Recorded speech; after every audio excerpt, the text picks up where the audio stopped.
Muy buenas tardes, el día de hoy mi compañero Pedro Acosta y yo quien les habla Andrea Pavón les vamos a hablar acerca de un laboratorio de física de ondas. El laboratorio se llama Ondas de Frecuencia y Amplitud. Para tener en cuenta este laboratorio se divide en dos partes. La primera parte es con un oscilador que es un medidor de frecuencias donde vamos a usarlo para medir frecuencias. A nosotros nos tocó de 8 voltios y 12 amperios. La segunda parte vamos a usar una aplicación de teléfono móvil, la cual mide la frecuencia del sonido que hagamos utilizando sonidos con las cuerdas vocales. ¿Sí? Bueno, mi compañero a continuación les va a decir los objetivos de este laboratorio. Bueno, está primero que todo el objetivo general, que es conocer algunas de las funciones más importantes del osciloscopio y su adecuado manejo como instrumento de medición eléctrica. Están los específicos, que sería como determinar directamente el periodo y el voltaje de una señal, determinar indirectamente la frecuencia de una señal, determinar la parte de la señal si es DC y cuál es AC, y localizar averías en un circuito. Bueno, para realizar este proyecto, primero que todo realizamos una investigación para tener todos los términos de una forma más clara y concisa. Primero, averiguamos sobre el sonido y las cualidades del sonido. Bueno, generalmente son 4 cualidades: la intensidad, el tono, el timbre y la duración. Cada uno de estos atributos depende de los parámetros que se quieren ser medidos desde un punto de vista de intensidad. Bueno, después hablamos acerca del ruido. El ruido se puede definir como un sonido no deseado, puesto que las ondas sonoras de sonido se originan por vibraciones de algún objeto, que a su vez establece, podría decirse que otros sonidos con cosas como el aire, el agua o entre otros factores. Están los osciloscopios. Un osciloscopio es un instrumento de medición para la electrónica. Representa una gráfica de amplitud en el eje vertical y tiempo en el eje horizontal. Bueno, ahorita vamos a hablar de las ondas armónicas. Cuando la fuente que produce la perturbación describe un movimiento armónico simple, la onda generada se denomina armónica. O sea que de alguna forma es como un seno, podría decirse. Muchos fenómenos físicos pueden describir este tipo de ondas como un movimiento ondulatorio. Bueno, también tenemos las vibraciones. Se denominan vibraciones a la propagación de ondas elásticas produciendo deformaciones y tensiones sobre un medio continuo o posición de equilibrio. En su forma más sencilla, una vibración se puede considerar como un movimiento repetitivo alrededor de una posición de equilibrio. Bueno, teniendo este vocabulario, vamos a empezar ahora sí nuestro laboratorio. Bueno, teniendo el montaje indicado por el docente en el osciloscopio con los voltajes y el amperaje listo, vamos a hallar la amplitud y la frecuencia de cada uno tomado. Bueno, primero que todo vamos a hablar que en este laboratorio se tomaron 3 tipos de ondas: las ondas senoidales, las ondas cuadradas y las ondas triangulares. Bueno, este tipo de ondas, si lo ven bien, son las ondas cuadradas, ¿sí? Bueno, les vamos a explicar cómo hallamos la amplitud y la frecuencia de cada tipo de estas. Para hallar la amplitud es desde el eje horizontal hasta, podría decirse que el pico de la onda, o desde el eje vertical hasta lo más bajo de la onda. A esto le denominamos amplitud. La frecuencia es el número de veces que se repita el fenómeno en unidad de tiempo. Y como anteriormente mi compañero explicaba, el eje vertical siempre va a definir el tiempo. Perdón, el eje horizontal. Cuando hablamos de este tipo de ondas, tenemos que la frecuencia es de 8000 kilovoltios y la amplitud es de 8 Hz. Luego tenemos las ondas senoidales, que como bien habla es una función seno, o sea con montañas. Igualmente, la amplitud es de acá a acá y la frecuencia es el número de veces que se repite el fenómeno, ¿sí? Y la hallamos de igual forma. Y luego tenemos las triangulares, que es básicamente lo mismo, aunque estas no son triangulares, sino podrían llamarse diente de sierra. Ahorita les vamos a hablar de cada una de ellas. Bueno, las ondas senoidales son las ondas fundamentales y por eso varían, por ejemplo, razones. poseen unas propiedades matemáticas muy interesantes. Por ejemplo, con combinaciones de señales senoidales de diferente amplitud y frecuencia se puede reconstruir cualquier forma de onda. Bueno, ahorita vamos a hablar acerca de las ondas cuadradas. Las ondas cuadradas son básicamente ondas que pasan de un estado a otro. Por lo tanto, siempre van en forma rectangular, podría decirse, en un tiempo muy reducido. Son utilizadas usualmente para probar amplificadores. ¿Sí me entienden? O sea, para afinar guitarras y todos estos tipos. Ahorita tenemos las ondas diente de sierra. Bueno, en esas tenemos que tener algo, claro.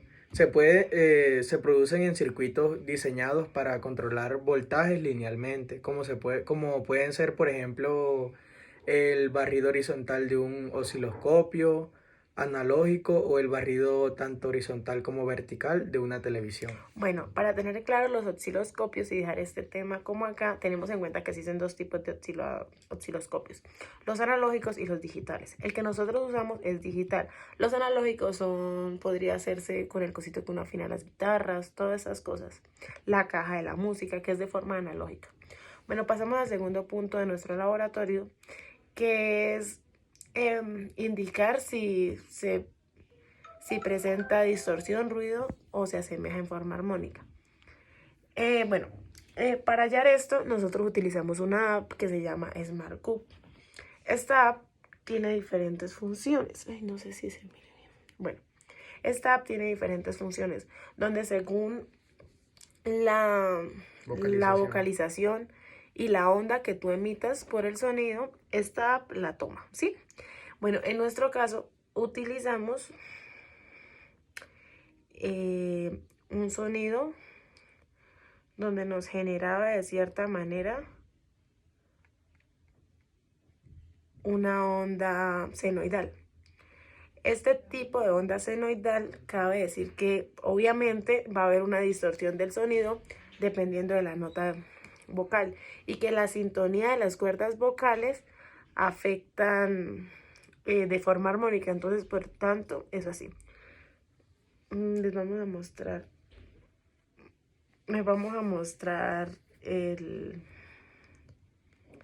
las imágenes que tomamos.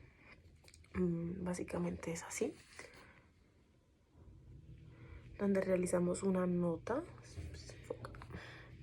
Esas son las notas musicales. Esas son las notas vocales, pues, las vocales, sí, en las cuales podemos ver las cualidades del sonido, que son la vibración, el tono.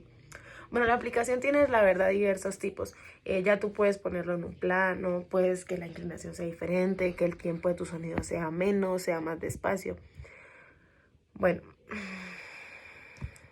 las frecuencias obtenidas en el registro. Primero que todo, para obtener estas frecuencias con la nota, tuvimos que ecualizar la voz. Y hallamos una frecuencia de 175 Hz, sabiendo que la voz de una mujer alcanza más sonido. Sí. Bueno, ¿cuáles cualidades del sonido se apreciaron en la práctica por medio de la aplicación del móvil? Bueno, la verdad, yo opino que toda intensidad, tono, timbre y duración, porque según la intensidad del sonido se graficaba y el tono generaba una gráfica. El timbre la estandarizaba y la duración hacía que el gráfico estuviera en estado constante o no. Bueno, mi compañero lo que más o menos dice es que en las gráficas se toman en cuenta todas las cualidades del sonido, las 4 cualidades. Entonces lo que significa que la voz humana, cuando se toma esa onda, siempre tiene todas las cualidades. Bueno, ¿es la voz de las personas igual? Claramente no. La tensión de las cuerdas vocales como un instrumento musical de cuerda determinan la primera característica. Cada persona tiene una tensión de cuerdas vocales, por lo tanto, algunas personas tienen una voz más grave, otras más aguda. Depende de cómo estén tensionadas sus cuerdas vocales. Además, la caja de resonancia es de nuestra estructura anatómica. Entonces, muchas veces también depende la voz de la lengua y de esas cosas. Cabe resaltar que la voz cambia a lo largo de nuestra vida. Cuando estamos más pequeños se tiende a tener una voz como más aguda, ya después va más gruesa y así, formándose una voz más grave. En la cuestión de lo del desarrollo, va cambiando la voz de, por ejemplo, una persona. pasa de ser, Grave a ser agudo. sí. Bueno, ¿por qué se observa el ruido en las gráficas obtenidas? Bueno, por los agentes externos como las vibraciones de algún objeto, que a su vez establece una sucesión de ondas de comprensión o expansión a través del medio de la soporte, aire, agua y otros. Bueno, explica cómo funcionan las aplicaciones mediante el dispositivo se convierte en sonido.